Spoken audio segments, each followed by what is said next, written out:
जितनी एनर्जी चाहिए चंद्रमा से उतनी नहीं मिल रही है, एक्सीडेंट, दुर्घटना इत्यादि के चांस सबसे अधिक होंगे। ग्रहण को लेकर के अगर वर्णन किया जाए तो गर्ग संहिता इत्यादि के अंतर्गत या ऋग्वेद में भी ग्रहण का बहुत प्रॉपर तरीके से वर्णन किया गया है। अब अगर आप भोजन कर रहे हैं, चाहे वो ग्रहण काल में बहुत मजबूरी में भोजन करना चाहिए, सूतक काल में भोजन किया जा सकता है, लेकिन यह ध्यान रखना चाहिए लिक्विड जो चीजें हैं वो ज्यादा लें। ऐसा भोजन ना करें, लाइक बैगन नहीं खाना चाहिए बिकॉज डाइजेस्ट होने में प्रॉब्लम करेगा। कटहल आपको नहीं खाना चाहिए, उड़द नहीं खाना चाहिए, नॉनवेज इत्यादि का सेवन नहीं करना चाहिए, अल्कोहल आपको नहीं लेना चाहिए। जो चीजें डाइजेस्ट होने में प्रॉब्लम कर सकती हैं, क्योंकि इस समय पर जो आपका डाइजेस्टिव सिस्टम है वो उतनी एक्टिव तरीके से काम नहीं करता है। बैक्टीरिया, वायरस जो है उनका जो उत्पन्न होने का समय है वो सूतक काल से प्रारंभ हो जाता है। तो ऐसे कंडीशन में आपको तुलसी डालकर पानी पिएं, भोजन में तुलसी इत्यादि यूज करें बिकॉज वो एंटीबायोटिक है। बिल्कुल, निश्चित तौर पर। तो ये वो तमाम चीजें हैं जो आपको सूतक काल के दौरान नहीं करना चाहिए या करना चाहिए। मैं राकेश जी आपके पास आ रहा हूं। सूतक काल हमने देखा, अब चंद्र ग्रहण के दौरान बड़ी आसान भाषा में सरल तौर पर हमारे दर्शकों को ये बताएं कि उस दौरान क्या नहीं करना है पहले तो, और क्या उससे पहले कर लेना है और क्या करना है। देखिए, बहुत अच्छी तरीके से आदरणीय राज मिश्रा जी ने इसको विज्ञान और अध्यात्म दोनों दृष्टिकोण से बताया। इसको इसी शब्द को पूरक करके, क्योंकि आपका जो प्रश्न है ये इसी से आगे बढ़ते हुए पूरक प्रश्न है, तो ऐसी अवस्था में हम उसी शब्दों को आदरणीय राज मिश्रा जी के बढ़ाते हुए कहते हैं, आज विज्ञान मजबूर हो गया है कहने पर डॉक्टर्स एडवाइस करते हैं कि सूर्यास्त से पहले पहले भोजन कर लीजिए, वो आपके लिए हितकारी रहेगा। क्यों कहा जाता है? क्योंकि सूर्य ही उष्मा का एकमात्र कारक है, और जब चंद्र ग्रहण लगता है तो इनडायरेक्टली जो धरती पर जिस हिस्से पर चंद्रमा के माध्यम से ऊर्जा पहुंचनी होती है वह बंद हो जाती है और वह दूषित हो जाती है। जब मध्य में आ जाए तो उसमें बहुत सारे बैक्टीरिया, कीटाणु इत्यादि जनरेट हो जाते हैं। अब यहां पर एक प्रश्न आता है कि ग्रहण काल में क्या नहीं करना है। ग्रहण काल में विशेष करके सूतक में, जैसा कि आदरणीय राज मिश्रा जी ने कहा कि बहुत लंबा समय है, 9 घंटे का, और बहुत बच्चे हैं या कुछ दिनचर्या ऐसी है, आप लोग ऑफिस में हैं, बोल रहे हैं, तो आप जल लेंगे ही लेंगे। तो ऐसी अवस्था में विशेष रूप से आपके लिए ग्रहण काल में बंधन आ जाता है कि भोजन मत करिए। ग्रहण काल से पहले अगर मजबूरी है तो भोजन कर लीजिए, सूतक में वो चलेगा तुलसी दल डाल करके।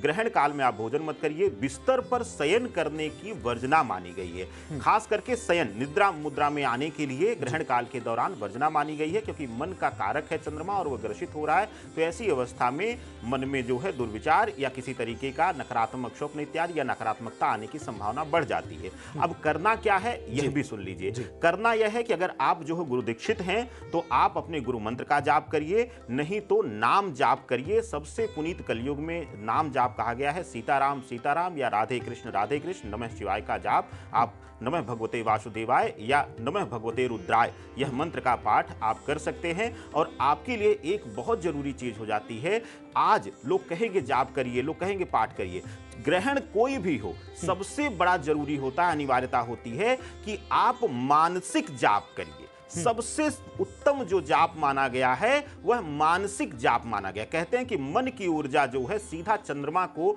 जो है स्पर्श करती है, कनेक्ट करती है, तो उसके मंत्रों की शक्ति, मंत्रों की ऊर्जा जो है वह तुरंत बढ़ जाती है, तुरंत बूस्ट हो जाती है, और आपके मन और शरीर दोनों को वह बैलेंस कर देती है। और गर्भस्थ जो स्त्रियां हैं उनके लिए कहा जाता है कि कोई फल इत्यादि ना काटें, सब्जी इत्यादि ना काटें ग्रहण के दौरान। और इस पे तो सोशल मीडिया पे बड़ी सारी चीजें वायरल हो रही हैं जब से ग्रहण का पता चला है। ठीक है, मैं लौट रहा हूं आपके पास। राज मिश्रा जी, एक और बड़ा सवाल, और ये सवाल उन तमाम दर्शकों के लिए है जो बड़ी उत्सुकता से जानना चाहते हैं कि ये पूर्ण चंद्र ग्रहण, जिसे ब्लड मून कहा जा रहा है, इसका कई राशियों पर पॉजिटिव असर है और कुछ के लिए ये थोड़ा चुनौतीपूर्ण होने वाला है। राशियों के हिसाब से अगर राजी बता पाए। बिल्कुल, ये सत्य है कि जब भी कोई भी घटना इस संसार के अंदर घटित होती है तो उसका नेगेटिव और पॉजिटिव दोनों पॉइंट। मैं एक और एस्पेक्ट आपको बताना चाहता हूं। ग्रहण में स्पेशली मैं 3 लोगों की राशियां, भारत के अंदर भारतीय प्रधानमंत्री नरेंद्र मोदी जी की वृश्चिक राशि है। एक और चीज, डोनाल्ड ट्रंप की वृश्चिक राशि है जी। डोनाल्ड ट्रंप और प्रधानमंत्री जी की कुंडली एक दूसरे से मैच करती है। लग्न में डोनाल्ड ट्रंप के मंगल है और लग्न में भारतीय प्रधानमंत्री जी के मंगल है। और उसके साथ एक और चीज, राहुल गांधी की वृश्चिक राशि है। तो एक बड़ा डिफरेंट ये है। और उसमें डोनाल्ड ट्रंप का जो जन्म हुआ वो भी ग्रहण योग के अंतर्गत हुआ है। उनका चंद्रमा और केतु वृश्चिक राशि के अंतर्गत है, इसीलिए ग्रहण से पहले आपने इफेक्ट देखा कि उनके अंदर एक डिफरेंट बदलाव आपने देखा है। चलिए हम राशि पर बात कर रहे थे, इसलिए मैंने इसको किया है। ये ग्रहण जो घटित होने जा रहा है वो कुंभ राशि के अंतर्गत घटित होने जा रहा है, पूर्वा भाद्रपदा नक्षत्र के अंतर्गत घटित होने जा रहा है। स्पेशली मैं अगर बड़े लेवल पर खराब की बात करूं, कर्क राशि के लिए ये ग्रहण नुकसानदायक है, निहायत ही नुकसानदायक कर्क राशि के लिए। कर्क राशि के लिए अगर स्पेशली मैं सभी राशियों पर क्या क्या रिजल्ट होगा उसकी बात करूंगा। एक बार अगर पूरा बता मैं सब पे बात करता हूं। मेष राशि के लिए ग्रहण बहुत फायदेमंद है, आपको प्रसन्न होने की जरूरत है, और प्रसन्नता भी उन लोगों के लिए ज्यादा है जो लोग स्पेशली लॉटरी, सट्टा, शेयर मार्केट इत्यादि की तरफ प्रयास कर रहे थे आपके लिए, और जो लोग पार्टनरशिप में बिजनेस करना चाह रहे थे, तो आपको इस क्षेत्र में बहुत शानदार रिजल्ट मिलता हुआ दिख रहा है। मैंने इसीलिए कहा कि हर चीज फायदेमंद नहीं होती, हर चीज नुकसानदायक नहीं होती है। तो मेष राशि के लिए ग्रहण बहुत फायदेमंद है। अब अगर हम वृष राशि को लेकर के बात करते हैं तो भी ये ग्रहण बहुत फायदेमंद है। आपके 10th हाउस में ये ग्रहण घटित होने जा रहा है। जो प्रोफेशनल वर्क आपका रुका हुआ था, जिसके लिए आप बहुत दिन से कोशिश कर रहे थे, कर रही थी, चाहे वो व्यापार एक्सटेंड करने की बात करें, नए बिजनेस को शुरू करने की बात करें, नौकरी परिवर्तन की बात करें, इंक्रीमेंट वगैरह की बात करें, वो सब कुछ आपका होने जा रहा है इस ग्रहण के कारण। तो मेरे दृष्टि से स्पेशली मेष राशि और वृष राशि वालों को खुश हो सकते हैं, प्रसन्न होने की आवश्यकता है। ठीक है, उनके लिए ग्रहण होकर के भी आपके लिए फायदेमंद है। बट मैं ये कह दूं कि नहीं साहब, आप आराधना ना कह रहे हैं या मन को स्ट्रांग, ग्रहण मन को पावरफुल करने का एक बहुत बड़ा रास्ता है, तो उसके साथ ये करने की आवश्यकता है। अगर मैं मिथुन राशि पर जाता हूं, मिथुन राशि के 9th हाउस के अंतर्गत यह ग्रहण घटित हो रहा है, तो खास करके आप जो कोई रिसर्च कर रहे हैं, किसी चीज की तैयारी कर रहे हैं, वहां पर आपके इस ग्रहण से रुकावट आने के चांस है। ओके, धर्म की तरफ से आपकी रुचि हटने का चांस है, तो इसलिए आपको ग्रहण के दौरान अपने लिए, ताकि ये रुकावट ना आए, किसी बुक को रीड करने की आवश्यकता है। जो आप रिसर्च कर रहे हैं उसके बारे में अत्यधिक सोचने की आवश्यकता है, और कोई धार्मिक कृत्य लाइक कोई मंत्र इत्यादि अगर किया जाए तो उसको चैंट करने की आवश्यकता है। कर्क राशि के लिए ग्रहण नुकसानदायक है, बिकॉज अष्टम भाव के अंतर्गत घटित हो रहा है। स्पेशली आपको ध्यान रखना है, एक तो डूरिंग ग्रहण, जो ग्रहण का समय होगा उस दौरान आपको गाड़ी इत्यादि चलाने से बचना है, यात्रा करने से बचना है। अगर बहुत इंपॉर्टेंट है तो भगवान का स्मरण करके सावधानी के साथ आपको गाड़ी इत्यादि चलाना है। अगले 15 डेज स्पेशली, जब तक सूर्य ग्रहण घटित नहीं हो जाता, 21 सितंबर को है, तब तक आपको गाड़ी इत्यादि सावधानी पूर्वक चलाना है। आपको ग्रहण के बाद दान जरूर करना है, अगर पॉसिबल हो तो हम जरूर बताएंगे। सिंह राशि के लिए जीवन साथी की बातों को ध्यान से सुनने की आवश्यकता है, अच्छा बिहेव करने की आवश्यकता है, उनके रिस्पेक्ट की आवश्यकता है, जीवन साथी के स्वास्थ्य इत्यादि पर ध्यान देने की आवश्यकता है। उनके अंदर परिवर्तन आएगा, क्योंकि ग्रहण का इफेक्ट आपके ऊपर है, तो जीवन साथी के अगर कोई उनका बिहेवियर थोड़ा डिफरेंट हो रहा है तो उसको तरीके से आपको हैंडल करने की आवश्यकता है। अगर मैं बात कर लेता हूं यहां पर कन्या राशि को लेकर के, आपके लिए बहुत बेहतरीन है। बेहतरीन इसलिए कह सकता हूं, जितने भी कोर्ट कचहरी इत्यादि के मामले हैं वो आपके पक्ष में होने वाले हैं। शत्रु जो इतने दिन से आपको परेशान करने का प्रयास कर रहे थे, चाहे वो प्रोफेशनल लाइफ के हों, चाहे पड़ोसी हों, चाहे कहीं के भी हों, वो लोग अपने आप में परेशान होंगे, और आपके मस्तिष्क में वो आइडिया इत्यादि आएगा जिससे आप उनको परास्त कर पाए, तो आपके लिए बहुत अच्छा है। अगर मैं तुला राशि को लेकर के बात करता हूं, 2-3 चीजों को ध्यान रखना है। एक तो भाई प्रेमी प्रेमिका से बहस नहीं करना अगले 15 दिन, इसको ध्यान रखिएगा, नहीं तो गड़बड़ होने वाला है। दूसरा, संतान के साथ पोलाइट व्यवहार, मतलब अच्छा बिहेवियर की आवश्यकता है। पढ़ाई इत्यादि पर ध्यान देने की आवश्यकता है। आपके लिए ओम नमो भगवते वासुदेवाय नमः ग्रहण के दौरान इस मंत्र का जप करना बहुत फायदेमंद होगा। वृश्चिक राशि के लिए जब बात करेंगे तो मैं स्पष्ट कहना चाहता हूं, आपको वाहन सावधानी के साथ चलाना है, जल्दबाजी में वाहन नहीं चलाना है। दूसरा, related to property, related to vehicle, कोई भी वाहन से संबंधित या प्रॉपर्टी से संबंधित अगर कोई डिसीजन आप लेने जा रहे हैं अगले 15 दिन के अंतर्गत, तो उस पर बेहतर रिसर्च करके तभी डिसीजन लीजिए। गाड़ी इत्यादि सावधानी के साथ चलाइए। आपका एक बहुत पॉजिटिव चीज है आपके लिए, कि यदि अपना स्थान परिवर्तन करना चाहते हैं तो ग्रहण के प्रभाव से वो जरूर हो जाएगा। जी। अब अगर मैं धनु राशि को लेकर के बात करूं, यहां पर ग्रहण फायदेमंद है, थर्ड हाउस के अंतर्गत ग्रहण है। अगले में अगर 1 महीने के डाटा अगर कोई निकाल सकता है निकाले, जो anxiety, phobia, negativity, depression, distraction से बाहर आने वाले लोग होंगे वो जनरली धनु राशि के लोग होने वाले हैं। तो यहां पर आपका कॉन्फिडेंस लेवल बढ़ने वाला है, मन में प्रसन्नता रहेगी, जो आपके रुके हुए कार्य इत्यादि हैं वो बनेंगे, आपका पराक्रम लेवल बढ़ेगा। अगर मैं बात कर रहा हूं मकर राशि को लेकर के, मैं स्पष्ट कहना चाहता हूं, शब्दों पर कंट्रोल करके रखिएगा अगले 15 दिन। और ये मैं कह रहा हूं, इसको नोट करके रख लीजिएगा।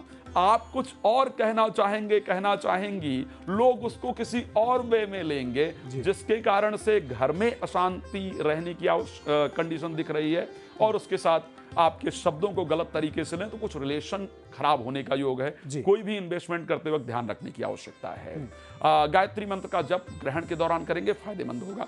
सबसे इंपॉर्टेंट कुंभ राशि, और मैं हमेशा कहता हूं मेरी पसंदीदा राशि है, सबसे ज्यादा देखी जाने वाली, और सबसे ज्यादा मैं रिसर्च इस राशि पर करता हूं। ग्रहण भी इसी पर घटित हो रहा है। आपको अपने स्वास्थ्य का विशेष रूप से ध्यान रखना है। ग्रहण के दौरान आपको मृत्युंजय मंत्र सुनना है या जप करना है। दान ग्रहण के बाद जरूर करना है, घी कांसे की कटोरी में भर के किसी को दान देना है। अंतिम राशि मीन की बात करते हैं। द्वादश भाव के अंतर्गत ग्रहण घटित होने जा रहा है। आपको 15 दिन कुछ भी खरीदना बेचना है तो आपको विशेष ध्यान देने की आवश्यकता है। ठीक है। नींद में दिक्कत हो सकती है। शिवाय नमः मंत्र स्त्री हैं तो, ओम नमः शिवाय मंत्र पुरुष हैं तो ग्रहण के समय बैठकर जप करेंगे, बहुत फायदेमंद होगा। बिल्कुल। तो ये सभी वो राशियां थीं जिन पर ग्रहण के क्या उसके सकारात्मक प्रभाव रहेंगे, क्या नकारात्मक रहेंगे। और कहा जाता है, ये भी पंडित जी ने बताया कि कर्म प्रधान है। अगर कर्म आपके दाहिने हाथ में है तो जीत आपके बाहिने हाथ में होगी। जिनकी राशि पर नेगेटिव इफेक्ट है वो कर्मों के जरिए उन्होंने बताया कि आप क्या करें उससे भी बेहतर कर सकते हैं। लेकिन मैं राकेश जी आपसे एक सवाल पूछना चाह रहा हूं कि हम ग्रहण के दौरान देखते हैं सामाजिक तौर पे कई क्या अधिकतर ऐसे मंदिर हैं जहां सूतक से पहले आरतियां हो जाती हैं। मंदिर के अपने कुछ नियम है कि कपाट बंद हो जाते हैं। आज सभी बड़े मंदिरों में 12 बजे तक आरतियां हो जाएंगी। तो कुछ लोग ऐसे में सोचते हैं कि क्या वो मंदिर में जाकर बैठ जाएं, वहां ध्यान करें, घर से निकलें कि नहीं निकलें। तो क्या इसका महत्व है वो भी आप बताएं। देखिए, बिल्कुल सही कहा। 2 चीज़ें यहाँ पर और आप समझ लीजिए। सनातन में बहुत सारी भ्रांतियां हैं, उनको समझने की भी जरूरत है। प्राण प्रतिष्ठित मंदिर मूर्ति वह स्थान अलग हो जाता है, ज्योतिर्लिंग अलग हो जाते हैं। ज्योतिर्लिंगों को आपने देखा होगा कि महाकाल में आप देखेंगे उनका श्रृंगार हट जाएगा, लेकिन वह कपाट बंद नहीं होगा, लोग वहां पर बैठ करके जप करेंगे। तो ऐसी अवस्था में विशेष रूप से आप देखिए कि जहां भी प्राण प्रतिष्ठित मूर्तियां हैं मंदिरों में, क्योंकि सभी मंदिरों में प्राण प्रतिष्ठा करके जो है मूर्ति स्थापना की जाती है, तो वहां उनको ढक दिया जाएगा, कवर कर दिया जाएगा। आप मंदिर प्रांगण में भी बैठ करके, क्योंकि जहां प्राण प्रतिष्ठा हुई होती रहती है भगवान की, वहां की ऊर्जा कहते हैं सकारात्मक रहती है। आप सामान्यतः देख लीजिए, जब हम मंदिर के प्रांगण में प्रवेश कर जाते हैं तो हमारे अंदर एक जो है सकारात्मक ऊर्जा संचार बढ़ जाता है। तो ऐसी अवस्था में नजदीक में अगर कोई मंदिर हो तो वहां जाकर के सामान्य रूप से बैठ करके, और नहीं तो सबसे सर्वोत्तम कहा गया, क्योंकि यह जो ग्रहण है यह मध्य रात्रि तक चलने वाला है, तो सभी के लिए संभव नहीं है मंदिर जाकर के वहां पर जाप करना। तो सबसे सर्वोत्तम तरीका है अपने अपने घरों में आसन ले लीजिए, शांत जो है बैठ जाइए, बिस्तर पर मत रहिए, और बैठ करके नाम जप, या जैसे कि आदरणीय राज मिश्रा जी ने कहा कि महामृत्युंजय का जप, महामृत्युंजय नहीं कर सकते तो सिर्फ नमः शिवाय या ओम नमः शिवाय या शिवाय नमः का जाप कर सकते हैं। और सबसे सर्वोत्तम मंत्र जो है सनातन में कहा गया है कि दोनों के लिए, इष्ट के दोनों जो दो हमारे इष्ट हैं भगवान विष्णु और शिव के लिए, ओम नमो भगवते रुद्राय, इस मंत्र का जाप करिए, अद्भुत लाभ आपको मिलेगा। और आपको जैसे शुरुआत में कहा, जो लोग गुरु दीक्षित हैं आप लोग बिल्कुल भ्रमित मत होइएगा सिर्फ गुरु मंत्र का, क्योंकि शास्त्र कहता है कि अगर ईश्वर से पहले अगर किसी की वंदना की जाती है तो वह गुरु है। तो गुरु मंत्र का ही जाप आप करेंगे, वही आपको जो है असीमित शक्ति देगा, और इस ग्रहण को भी आपको सुंदर कर देगा, और इससे भी वरदान लेने की शक्ति प्रदान कर देगा। निश्चित तौर पे राज जी, एक और अब चलते चलते, जो कि समय की अपनी सीमा है और सवाल बहुत सारे हैं, हालांकि इतने सारे सवाल हैं, लेकिन ग्रहण को लेकर लेकर कुछ मान्यताएं हैं और कुछ भ्रांतियां हैं। जैसे अभी पंडित जी जिक्र कर रहे थे कि गर्भवती महिलाओं को बाहर नहीं जाना चाहिए, चाकू या कैंची नहीं चलाना चाहिए, रात में तेज म्यूजिक, डांस, ये तमाम चीजों से बचना चाहिए। तो इन भ्रांति और मान्यताओं पर जरा थोड़ा सा क्लियर कर मेरी दीजिए। दृष्टि से सनातन में मैंने दोबारा कहा इस बात को कि सनातन के ऋषि दोनों लोगों का ध्यान रखकर, पढ़े लिखे और अनपढ़ दोनों को समझ आए, वो साइंटिस्ट वो काम करते थे। आप सोचिए, मतलब जनरली ये परिस्थिति है कि जब चंद्रमा की जो ऊर्जा है वो आपके मस्तिष्क पर प्रॉपर तरीके से नहीं पड़ती है। साइंस भी इस बात को मानता है कि जब चंद्रमा का चंद्र ग्रहण या सूर्य ग्रहण लगता है तो उस टाइम रोशनी कम हो जाती है। रोशनी कम होने के कारण आपके ब्रेन के अंदर स्लीप हार्मोन्स रिलीज होते हैं, या मेलाटोनिन आई थिंक कुछ कहा हार्मोन्स कहा जाता है, जो रिलीज होता है। उस टाइम आपका ब्रेन सुस्त होता है, उतना एक्टिव नहीं होता है। तो उस टाइम पर यदि आप कोई ऐसी चीज काटते हैं या कोई काम करते हैं तो आपके ब्रेन को प्रभावित करता है। ये सत्य है कि यदि आप कुछ काट रहे हैं तो उस टाइम आपका नेचर डिफरेंट होगा, और आप जब कोई मंत्र जप कर रहे हैं तो आपके ब्रेन की परिस्थिति अलग होगी। तो अगर कुछ काट रहे हैं तो उस समय, क्योंकि वो जो गर्भ में बच्चा पल रहा है, उसको नकारात्मक एनर्जी प्राप्त होगी, जिस कारण उसके मस्तिष्क उस प्रकार डेवलप नहीं होंगे जिस प्रकार चाहिए, या उस पर नकारात्मक प्रभाव पड़ने के संयोग रहते हैं। इसलिए ग्रहण के दौरान क्रोध नहीं करना चाहिए, कुछ काटना नहीं चाहिए, कुछ तोड़ना नहीं चाहिए, सोना भी नहीं चाहिए, धार्मिक पुस्तकों का अध्ययन करना चाहिए, मंत्र इत्यादि का जप करना चाहिए, ध्यान करना चाहिए। आखिरी 10 सेकंड आपके राकेश जी, जल्दी से कुछ अपील अगर आप करना चाहें तो। देखिए, सबसे बड़ी चीज है कि आदरणीय राज मिश्रा जी ने जैसा कहा कि हमें बहुत सारी भ्रांतियों से बाहर निकल के सनातन के मूल विज्ञान को समझने की जरूरत है।